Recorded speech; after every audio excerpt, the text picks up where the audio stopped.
Today, I'm going to show you this 10-gallon AIO saltwater tank na fully cycled na.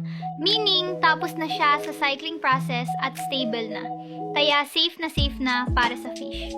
So what does it mean when we say a tank is cycled? Ibig sabihin, established na yung beneficial bacteria. These bacteria convert ammonia into nitrite and nitrite into nitrate.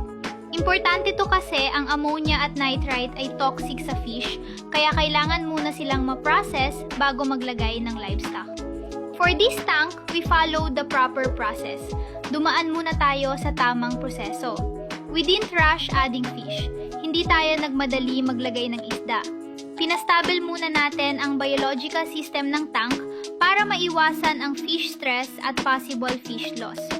Since this is an AIO or all-in-one tank, naka-built-in na ang filtration system. Mas clean tingnan, mas organized, at beginner-friendly, lalo na sa gustong mag-start sa saltwater hobby. Inside the tank, ito ang mga naka-stable na livestock natin. We have 2 Nemo clownfish, active, hardy, at beginner-friendly sa saltwater setup.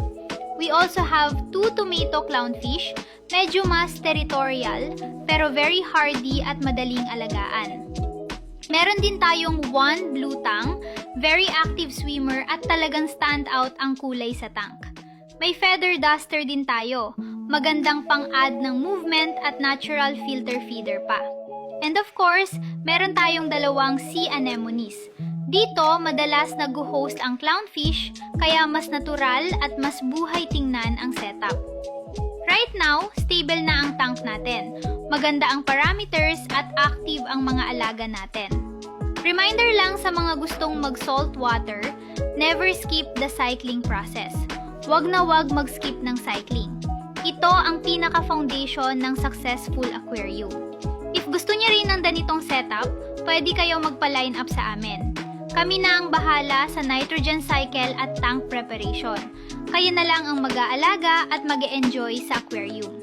And of course, kung kailangan niya ng fish keeping guides, starter kits, or aquarium supplies, available yan sa Aqualife Gift Sets PH.